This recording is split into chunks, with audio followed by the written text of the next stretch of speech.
14 avril 1912, 23h40. Dans l'obscurité glaciale de l'Atlantique Nord, le RMS Titanic file à 22 nœuds vers son destin. À bord, 2224 passagers et membres d'équipage dorment paisiblement, confiants dans ce qu'on appelle l'insubmersible. Dans 2h40, environ 1517 d'entre eux seront morts. Voici l'histoire de la nuit la plus tragique de l'histoire maritime moderne. Le Titanic n'est pas un simple paquebot. C'est le symbole même de l'ambition humaine au début du XXe siècle. Long de 269 mètres, haut comme un immeuble de 11 étages, il est le plus grand navire jamais construit. Pour les passagers de première classe, c'est un palais flottant. Le grand staircase, avec son dôme de verre et ses boiseries sculptées. La salle à manger, digne des plus grands restaurants parisiens. Le café parisien, où l'on sert du champagne dans de la cristallerie française. Mais sous le pont A, c'est une autre réalité. Les passagers de troisième classe, pour la plupart des immigrés européens en route vers une vie meilleure en Amérique, s'entassent dans des cabines exiguës. Ils ont payé l'équivalent de 7 livres sterling. Ceux de première classe, jusqu'à 870 livres pour une suite. Le 10 avril 1912, le Titanic quitte Southampton pour son voyage inaugural. Destination, New York. Sur le pont, l'architecte Thomas Andrews observe son chef-d'œuvre prendre le large. Il ne sait pas encore qu'il coulera avec lui. Les premiers jours de traversée sont parfaits. Trop parfaits. L'océan est d'un calme inhabituel pour la saison. Le capitaine Edward Smith, vétéran de 26 ans de service pour la White Star Line, profite de cette météo clémente pour maintenir une vitesse élevée. Le 14 avril, la salle radio du Titanic reçoit 6 avertissements concernant la présence d'icebergs sur la route. 6. L'opérateur Jack Phillips, débordé par les télégrammes privés des passagers fortunés, note les messages mais ne les transmet pas tous à la passerelle avec l'urgence nécessaire. À 19h30, le capitaine Smith assiste au dîner en première classe. On y sert du consommé Olga, du filet de bœuf aux truffes, des asperges sauce maltaise. Le champagne coule. Personne ne s'inquiète des icebergs. Après tout, on est à bord de l'insubmersible. À 22h, Frederick Fleet et Reginald Lee prennent leur poste de vigie dans le nid de pie, à 30 mètres au-dessus du pont. Ils cherchent des jumelles, mais elles ont été égarées lors de changements de personnel à Southampton. Ils devront surveiller l'océan à l'œil nu. C'est une erreur qui coûtera environ 1517 vies. Heure 39. Frederick Fleet scrute l'obscurité.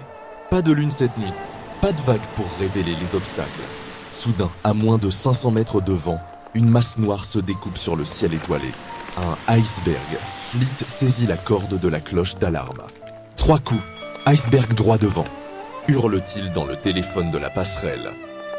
Sur la passerelle, le premier officier William Murdoch réagit instantanément. Machines arrière toutes, barre tout à bâbord. Mais le Titanic mesure 269 mètres et pèse 52 310 tonnes. Il ne peut pas s'arrêter. Il ne peut pas tourner assez vite. 23h40. Le choc. Pas l'impact titanesque qu'on pourrait imaginer. Non. Un léger tremblement.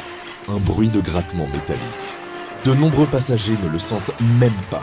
Certains en troisième classe ramassent des morceaux de glace tombés sur le pont inférieur et jouent avec, riant.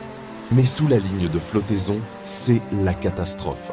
L'iceberg a endommagé la coque sur environ 90 mètres, créant des ouvertures intermittentes le long des plaques de la coque tribord. L'eau de mer, à 2 degrés Celsius, se déverse dans les 5 premiers compartiments étanches à raison de 7 tonnes par seconde.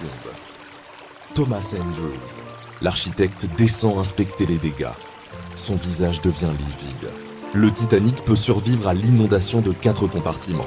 Mais 5. Il remonte vers le capitaine Smith et prononce la phrase qui scelle le destin d'environ 1517 personnes. Le navire va couler. C'est une certitude mathématique.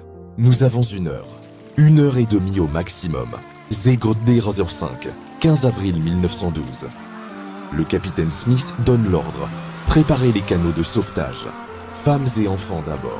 Mais ici se révèle la faille la plus monstrueuse du Titanic. Les canots. Le Titanic dispose de 20 canots de sauvetage. Capacité totale, 1176 personnes. Bord. 2224 personnes. Plus de 1000 personnes sont condamnées. Mathématiquement. Même si tout se passe parfaitement. Et tout ne se passe pas parfaitement. Les premiers canaux sont mis à l'eau à moitié vide. Le canot numéro 1, capacité 40 personnes, part avec seulement 12 occupants. Le canot numéro 7, 28 places sur 65 possibles. Pourquoi ? Parce que beaucoup refusent encore de croire que le Titanic peut couler. Pourquoi quitter le confort du navire pour une petite embarcation sur un océan glacial ? Mais il y a pire. En 3e classe, les grilles qui séparent les ponts restent fermées. Officiellement pour respecter les réglementations sanitaires de l'immigration américaine. En réalité, pour empêcher les classes inférieures d'envahir les ponts supérieurs. Des familles entières, des enfants, se retrouvent piégés dans le labyrinthe des ponts inférieurs. Certains trouveront leur chemin. Beaucoup ne le trouveront pas. Dans la salle radio, Jack Phillips envoie le nouveau signal de détresse SOS, l'un des premiers usages dans l'histoire maritime. Le paquebot Carpathia, à 93 km de là, capte le message et met le cap sur le Titanic à pleine vitesse. Mais il faudra 4 heures pour arriver. Le Titanic n'en a plus qu'une. 50. Alors que la proue s'enfonce de plus en plus, que l'inclinaison devient évidente, que la panique commence à se propager, 8 hommes en smoking noir et nœuds papillons blancs prennent position sur le pont. L'orchestre du Titanic, Wallace Hartley, le chef d'orchestre, lève son archet. Et ils commencent à jouer. D'abord des ragtime légers pour calmer les passagers. Puis, à mesure que la situation s'aggrave, des hymnes religieux. Selon la légende, leur dernier morceau aurait été « Nearer, my God, to thee », bien que les témoignages des survivants divergent sur ce point. Ils joueront jusqu'à la fin. Aucun ne survivra.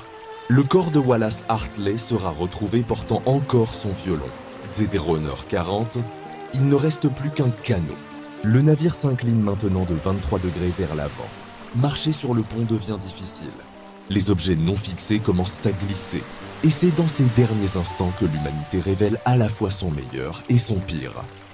Le capitaine Edward Smith refuse de quitter la passerelle. Selon certains témoignages, il aurait encouragé l'équipage à se sauver, leur disant « Faites de votre mieux, les garçons ». Son corps ne sera jamais retrouvé. Thomas Andrews, l'architecte qui a créé le Titanic, est vu pour la dernière fois debout dans le fumoir de première classe, les bras croisés, fixant la peinture murale, l'approche de Plymouth Harbor. Il a aidé des dizaines de passagers à trouver les canots, leur donnant son propre gilet de sauvetage. Maintenant, il attend la fin avec son navire. Isidore Strauss, 67 ans, propriétaire du grand magasin Macy's, refuse une place dans un canot, alors que des femmes et des enfants attendent encore. Sa femme Ida refuse de le quitter, choisissant de rester avec son mari après tant d'années de vie commune. Ils mourront ensemble, enlacés sur le pont.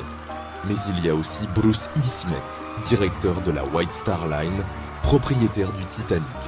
Alors qu'il reste encore des femmes et des enfants à bord, il se glisse dans le canot pliable D. Il survivra. Sa réputation, elle, ne survivra pas. The Dozer 5. La proue est maintenant complètement submergée. L'arrière se soulève hors de l'eau.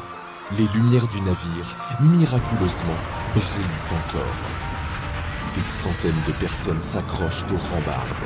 D'autres sautent dans l'océan glacial, espérant atteindre un canot. À 2 degrés Celsius, l'espérance de vie dans l'eau est de 15 à 30 minutes, maximum, 02h17. Les lumières vacillent une dernière fois, puis s'éteignent. Le Titanic est plongé dans l'obscurité totale. Et alors se produit ce que personne n'avait anticipé. Le Titanic se brise. Entre la 3e et la 4e cheminée, la structure cède. Le navire se sépare en 2 parties. La proue plonge vers le fond. L'arrière, pendant quelques secondes, retrouve une position presque horizontale. Un dernier espoir ? Non 11h20. La section arrière se dresse verticalement, comme un doigt pointé vers le ciel étoilé. Elle reste ainsi pendant 30 secondes. Puis elle glisse sous les vagues. Le Titanic a disparu. Les 20 canots de sauvetage flottent sur un océan d'huile. Autour d'eux, dans l'eau à 2 degrés, des centaines de personnes appellent au secours, suppliant qu'on les hisse à bord. mais la plupart des canots ne reviendront pas. La peur de chavirer, la peur d'être submergé. Seulement 2 canots feront demi-tour pour récupérer des naufragés. Ils en sauveront 6. En 30 minutes, les cris se taisent. L'hypothermie a tué plus de 1500 personnes. Leurs corps, maintenus en surface par les gilets de sauvetage, forment un champ macabre que les survivants découvriront à l'aube. 4h. Le Carpathia arrive. 706 survivants sont récupérés. La statistique la plus révélatrice de cette nuit, 62% des passagers de première classe ont survécu, 42% de la deuxième classe, 25% de la troisième classe. Votre classe sociale déterminée, vos chances de survie. 97% des femmes et des enfants de première classe ont survécu. En troisième classe, 54% des enfants sont morts. La nouvelle met 3 jours à faire le tour du monde. Quand elle arrive, c'est l'incrédulité totale. L'insubmersible a coulé. L'orgueil du XXe siècle repose maintenant à 3800 mètres de profondeur. Les enquêtes britanniques et américaines révéleront une cascade de négligence. Vitesse excessive, avertissements ignorés, canaux insuffisants, exercices de sauvetage jamais effectués, inégalité d'accès au pont sup. Mais de cette tragédie naîtra un changement. La première convention internationale pour la sauvegarde de la vie humaine en mer, SOLAS, est adoptée en 1914. Elle impose canaux pour 100% des passagers, veille radio 24h/24, patrouille des glaces dans l'Atlantique Nord, des règles écrites dans le sang d'environ 1517 victimes. Le 1er septembre 1985, 73 ans après le naufrage, le docteur Robert Ballard découvre l'épave du Titanic. La proue et la poupe reposent à 600 mètres l'une de l'autre. La proue, enfoncée de 18 mètres dans la vase, est étonnamment intacte. On distingue encore les hublots, les bossoirs des canots. Mais il manque quelque chose. Les corps, 73 ans dans l'océan profond, et ils ont tous été consumés par les bactéries et les créatures marines. Seules restent leurs chaussures en cuir, disposées par paires là où les corps se sont désintégrés. Environ 1517 paires de chaussures, 1117 histoires, 1517 vies. Le naufrage du Titanic n'est pas seulement une tragédie maritime, c'est un symbole. Le symbole de l'hubris humain face aux forces de la nature. Le symbole des inégalités qui persistent même face à la mort. Le symbole de l'héroïsme ordinaire. Des musiciens qui jouent, des hommes qui renoncent à leur place. Des femmes qui choisissent de mourir avec leur mari. Cette nuit du 14 au 15 avril 1912, l'insubmersible a coulé.